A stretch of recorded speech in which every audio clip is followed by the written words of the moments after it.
अर्जुन ने कहा लगा इंद्र की, और इंद्र ने कहा चिंता मत करो, पानी के टैंकर में पेट्रोल भर के लाया हूं, गलती नहीं करूंगा। मुझे मालूम है जब धर्म का कार्य आगे बढ़े, सनातन धर्म का कार्य आगे बढ़े, बन सके तो आगे बढ़कर सहयोग करना, उसको नीचे गिराने का प्रयास मत करना।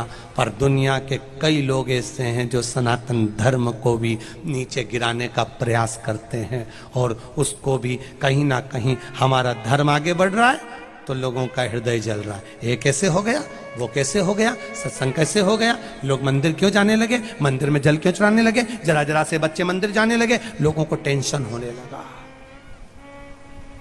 प्रसन्न होइए, हमारा सनातन धर्म अग्रण्य हुआ है, आगे बढ़ा है।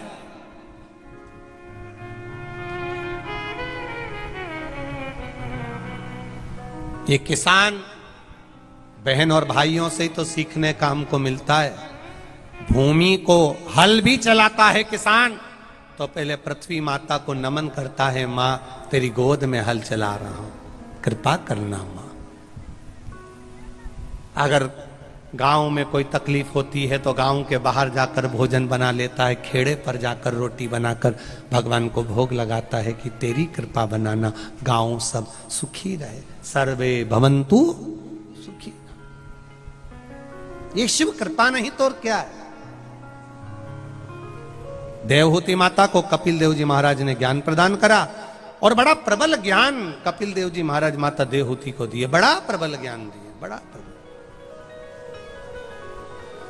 और जब कपिल देव जी महाराज ने ज्ञान दिया माता देवहूति को, बुढ़ापा निकल जावे, बुजुर्ग अवस्था आती है, वो भगवत भजन के लिए आती है, वही चली जा रही है। थोड़ा थोड़ा भजन में चित्त को लगा लो। 24 घंटे मंदिर में जाकर मत बैठना, बैठने की जरूरत भी नहीं है। जितनी देर जाओ 5 मिनट के लिए भी, तो बस तुम उसके बनकर जाओ और वो तुम्हारा बनकर जाओ। एक छोटा सा बच्चा देखा है तुम लोगों ने, छोटा सा बच्चा, माँ दूध पिलाएगी तो पी लेगा, पड़ा गोदी में। भगवान के पास जाओ ना, भोलेनाथ जी के पास, तो इतने छोटे बन के जाओ कि पड़े हैं। तू बुलाया तो आ गए, तू बुलाएगा तो आएंगे, तू खिलाएगा तो खाएंगे, तेरे भरोसे पर जी रहा है, और तू साधेगा तो सधेगा। और आज झोली खाली है तो तुझसे कहेंगे, और भर जाएगी तो तुझसे कहेंगे, ये तेरे सिवा किसी से नहीं। मांगना सास से, मांगना ससुर से, पड़ोसन को कितनी भी चाय पिला दो वो तुमको कभी चेन और अंगूठी नहीं देगी, याद रखना। तो एक बार चाय पिलाने में अंगूठी दे देती हो तो ऐसी देवपालपुर में कहीं की हो तो उसको सीहोर में भेज दो, ये तो कृपा हो जाए। हमारे यहां नहीं देते। पड़ोसन को कितनी भी चाय पिलाना, कितना भी उसको कॉफी पिलाना, कितना भी भोजन कराना, पड़ोसी कभी अपनी जायदाद का हिस्सा तुमको नहीं देगा। सास जिसको तुम भले गाली दो, अपशब्द कहो, ताना दो, मरने के बाद भी चेन, अंगूठी और मकान का हिस्सा तेरे को ही देकर जाती। और सास से कोई कह दे तेरी बहू तुझे नहीं पूछती, तेरे रिश्तेदार तेरे को नहीं पूछते, तेरा बेटा तुझे नहीं पूछता, सारी जायदाद 24 अवतार मंदिर में दे जा, तो तुरंत कह दी काय को दे जा, छोरा को दूंगी, तो छोरा तो तुझे गाली दे, बहू तुझे पूछे नहीं, एक रोटी दे नहीं, और सारी जायदाद उसका। भले मरी जाऊंगी पर औलाद कोई दूंगी। ये होती है सास और ससुर। कितने गाली दे लो, कितने अपशब्द कह लो, कितने ताना दे लो, तो भी जायदाद तुम्हें देगी। और पड़ोसन को कितनी तुम मासी जी, काकी जी, चाची जी, कितनी पूछ लो, अचार की पूछो, पापड़ की पूछो, कितनी पूछ लो, सास के तुम कुछ मत पूछो तो भी वो तुम्हें दे के जाएगी। और पड़ोसन के कितने लाड लड़ा लो, उसके बाद भी एक बार साड़ी दे के वापिस मंगलेगी। परसों दी थी मैंने पीली वाली, कथा में पहन के गई थी, वापिस दे। तो अपनों को छोड़कर हम दूसरी जगह क्यों जाए। जैसे अपने सास ससुर को पूछेंगे तो वो देंगे। उसी तरह अपने सनातन धर्म में 33 कोटि देवता हैं, उनको पूछो। दूसरों को कितना ही पूछ लेना, कहीं कुछ करने जाओगे, कहीं कैंडल जलाने जाओगे, कहीं कुछ करने जाओगे, कुछ नहीं देंगे।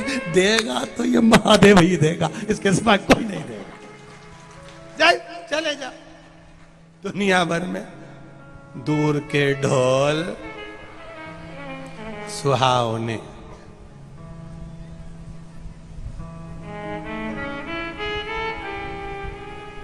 कितना ही भजन कराओ। एक बहू पास में रहती है और एक बहू दूर रहती है। पास वाली से बहुत झगड़ा होता है, दूर वाली से नहीं होता। दूर वाली आती है तो लगता है मेरी है, पास वाली इतनी झगड़ा करे तो मुंडा देखने का मन नहीं करे, इसका मुंडा देखने का। अब क्या करे उसको।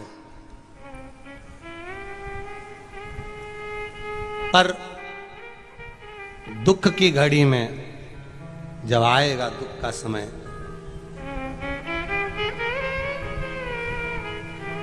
दुख की घड़ी आएगी, तब दूर वाला नहीं आएगा, जो तुम्हारे पास में होगा वो वापिस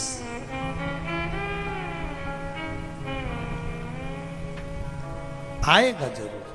वो नजदीक वाला तुरंत। ब्रह्मा ब्रह्म लोक में रहते हैं, इंद्र इंद्र लोक में रहते हैं, भगवान विष्णु बैकुंठ लोक में रहते हैं। मेरा महादेव पृथ्वी पर रहता है। पृथ्वी वालों पर अगर दुख आता है तो दौड़कर मेरा महादेव तुम्हारे पास में आ जाता है। पुकारना उसको हृदय से, दिल से, चित्त से, मन से, वृत्ति से पुकार। खाली ना जाता कोई दर से तुम्हारे, मैं भी खड़ा हूँ नन्ही बाहें पसारे। एक छोटा सा पत्र है। मेरी बेटी निमिषा गोयल, धार से हूँ, जिसको 20 मई को 2022 को डॉक्टर ने जवाब दे दिया था और वो प्राण छोड़ चुकी थी। पर बाबा की कृपा से, शिव की कृपा से मेरी बेटी वापिस जीवित हुई है। उसको मैं यहाँ प्रणाम करने के लिए लेकर आया। बेटी अभी व्हील चेयर पर है वो बच्ची, यही है। एक बार उसके माता पिता हैं, दोनों हाथ हिला दीजिए। हर हर महादेव। बाबा ने उसको बचा लिया। इसको एक बीमारी हो गई जिसके कारण बस इसको चलने फिरने में तकलीफ होती है, जिसका इलाज कहीं नहीं है। शिव महापुराण में इस बीमारी के लिए भी सीहोर की जो पुरानी कथाएं उसको निकालिएगा। सरसों के तेल वाला शिव की उपासना का एक उपाय उसमें वर्णित किया गया है। अगर दिल से करोगे, कई बच्चे वापिस चले हैं, ये भी वापिस चलकर शिव पुराण में आएगी, निश्चितता है। बैठिए। हर हर महा। एक चित्त वृत्ति अपने हृदय से शिव को रिझाने का प्रयास। जहां डॉक्टर ने मना कर दिया, चली गई, बाबा ने फिर दे दी उसको। शिव तत्व है, उसको बजो, स्मरण करो उसका। शिव कथा कह रही। आगे वर्णन आया, मंथन किया गया और उस मंथन में जो प्रथम में निकली है वो गौ माता निकली, जिससे शंकर भगवान को विष मिलेगा और वो विष पिएंगे, कंठ जलेगा। विष की जलन को गौ माता का दूध रोक सकता है। गाय का दूध शिव जी को चढ़ाना, एक बूंद भी चढ़े बहुत है। यहां शिव महापुराण में ये कहीं नहीं लिखा कि 5 लीटर दूध चढ़ाओ, कि आधा लीटर चढ़ाओ, कि 1 लीटर चढ़ाओ, 5 किलो चढ़ाओ, कि 10 किलो चढ़ाओ, कि 50 किलो चढ़ाओ।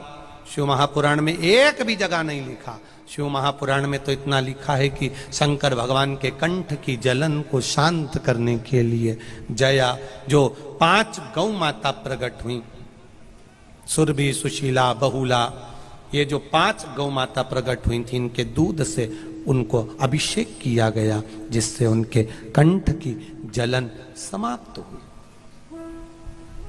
कंठ की जलन से शिव जी से प्रार्थना करो, शिव जी से निवेदन किया। बाबा भोलेनाथ जी से कहा, ये कंठ की जलन को समाप्त करने का क्या तत्व है? एक बूंद दूध की, गौ माता के दूध की।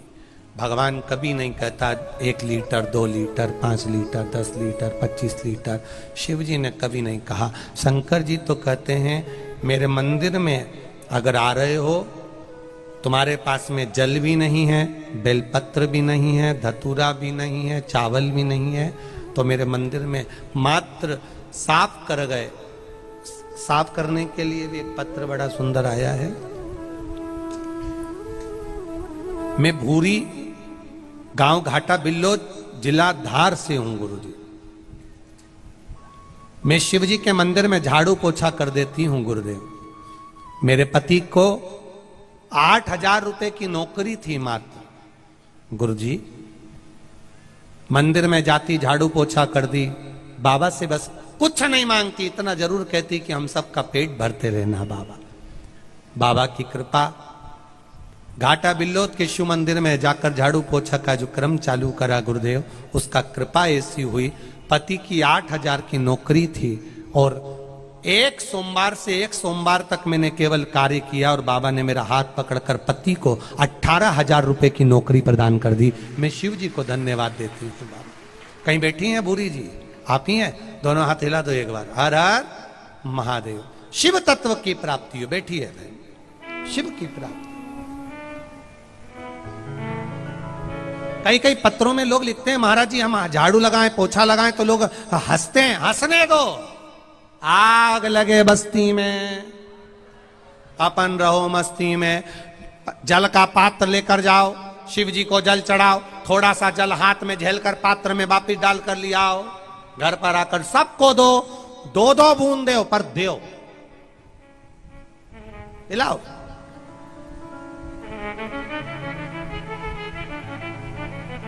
गुरुजी हम दें, पर ये तो पिए ही नहीं, रोटी तो खाए नहीं, पानी का गिलास में पानी तो भरे नहीं, एक बूंद टपका ही दे। ये जब चित्त में जाएगा, बुद्धि में जाएगा, भीतर जाएगा, सुख का अनुभव अपने आप होता चले जाएगा। और देखिए, जैसा खाया अन्न, जम के बोलो जरा, वैसा हो गया मन। जैसा पियो पानी, वैसी होगा ये बाणी। और जैसा पियो दूध, वैसा बने बुद्ध। बुद्धि गाय से बनती? दूध से।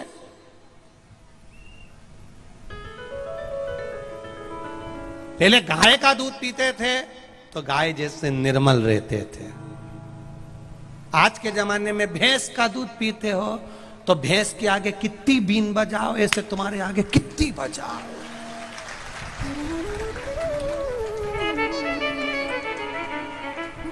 मालूम पड़ जाए कि इन्हें गाय का दूध पिया कि भैंस का। गाय का दूध, गाय का बछड़ा जन्म लेते से ही खड़ा हो जाए और भैंस का पाड़िया नहीं उठे, बापड़ा दुमड़ी दबा उठे। वो प्रयास करे उठाने का, 2-4 घंटा तो नहीं उठे, पर गाय का तो जन्मा ने उठ के खड़ा हो गया तुरंत।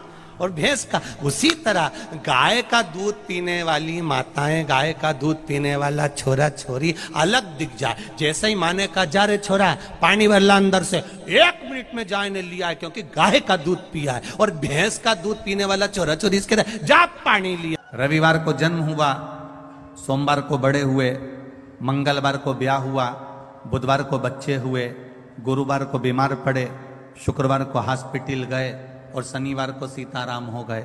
ये 7 दिन ऐसे ही निकल गए। अब इन 7 दिन में से अगर एक क्षण, एक दिन, एक पल, एक घड़ी, यहां तक शिव महापुराण की कथा कहती है कि एक क्षण की भी अगर हमने शिव महापुराण की कथा को श्रवण करा है तो हमने अपनी जिंदगी को सार्थक बना लिया, हमने अपने जीवन की सार्थकता प्रकट कर। कोई कहे कि पहले दिन की कथा सुने, कि दूसरे दिन की कथा सुने, कि तीसरे दिन की सुने, जिससे भगवान हमारे मन की मनोरथ पूर्ण कर दे। हम कहते जो दिन आपको मिल जाए, जो क्षण आपको मिल जाए, जो पल आपको मिल जाए, जो घड़ी आपको मिल जाए, आप उस बीच में भगवत भजन करें। कोई गारंटी है? अरे बोलो तो, अरे मैनपुरी वालों, कोई गारंटी है कि तुम 80 साल जियोगे, कि 70 साल जियोगे, कि 100 साल जियोगे, कि 50 साल जियोगे? यहां तो शिव पुराण की कथा कहती है एक दिन की भी गारंटी नहीं है महाराज। एक कपड़ा लेकर आते हो तो उसकी गारंटी दे देता है, मेरी 1 साल की गारंटी है कि इस कपड़े का कलर नहीं जाएगा। एसी लेकर आते हो तो उसकी गारंटी हो जाती है। सीमेंट की बोरी लेकर आते हो तो उसकी गारंटी हो जाती है। ईंट लेकर आते हो तो उसकी गारंटी हो जाती है। सरिया लेकर आते हो तो उसकी गारंटी हो जाती है। कूलर फ्रिज लेकर आते हो तो उसकी गारंटी हो जाती है। पर केवल किसी को ले जाकर अपनी पत्रिका भी दिखा दोगे और वो पंडित जी ने कह दिया कि ये तो 80 साल जिएगा, तो तुम पंडित जी से कह दो कि लिख कर दे दो कि गारंटी कार्ड बना दो कि मैं 80 साल तक जीऊंगा, तो पंडित जी भी कह देंगे ये कोई भरोसा नहीं कि तू 80 साल जिएगा, क्योंकि शरीर की कोई गारंटी नहीं, ये कब चले जाए, इसका प्राण पखेरु कब समाप्त हो जाएगा, इसकी कोई गारंटी।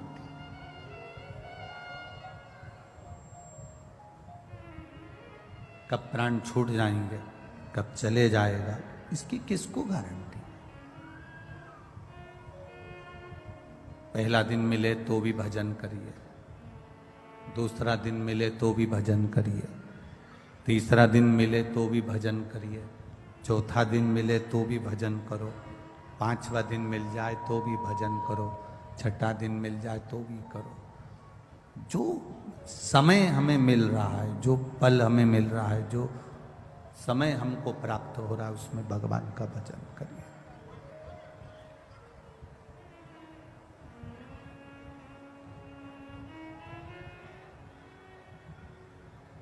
एक देवराज नाम का ब्राह्मण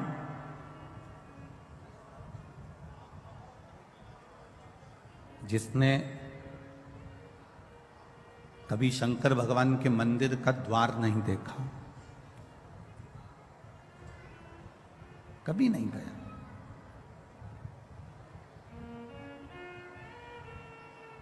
पहली बार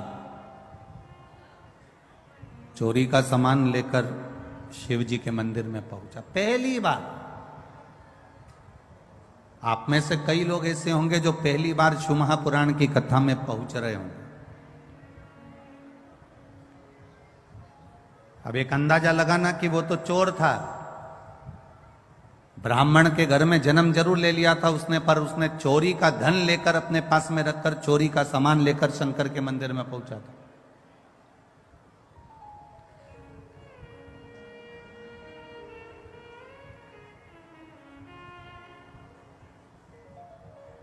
आप में से कई लोग ऐसे हैं, इसका चरित्र अधिक मास की कथा में स्कंद पुराण में भी आता है, विष्णु पुराण में भी आता है, वराह पुराण में भी आता है, वामन पुराण में भी आता है, कूर्म पुराण में भी आता है, मत्स्य पुराण में भी इसका वर्णन आता है। कौन था ये राजा बलि? क्यों इतना बड़ा दानवीर बन गया? क्यों भगवान को इसके दरवाजे पर भिक्षा मांगने जाना पड़ा?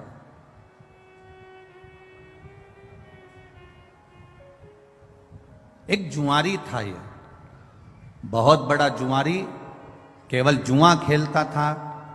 इतना बड़ा दोस्तों के साथ बैठकर जो जुआ खेलना चालू करा, जुआ चलता रहा, हर बार हारता था, जुए में आज तक नहीं जीता। कभी उसने जुए में विजय प्राप्त करी ही नहीं, कभी जीत ही नहीं पाए। जितने लोग आस्था चैनल पर कथा सुन रहे हैं, जितने फेसबुक यूट्यूब पर कथा सुन रहे हैं, और जितने इस मैनपुरी के पावन प्रांगण्य में, वनखंडेश्वर मंदिर के इस पावन प्रांगण्य में कथा सुन रहे हैं, बड़े सावधानी से सुनिएगा। कभी नहीं जीता, जुआरी था। अब जुए में लिप्त रहा करता था, जुआ खेला करता था, जुए में लगा रहता था। एक दिन एक शंकर भगवान के कोई उपासक, शिव के कोई भक्त बैठे थे और भगवान शंकर की आराधना में डूबे हुए थे। जुआरी ने विचार करा कि मैं करूं तो करूं क्या, कि मेरी जीत कैसे हो जाए, मैं जीतूं कैसे, ऐसा कोई कार्य करा जाए जिससे मेरी जीत हो जाए और सब कुछ मेरा हो जाए। परंतु ये आज तक जिंदगी में कभी जीता ही नहीं था।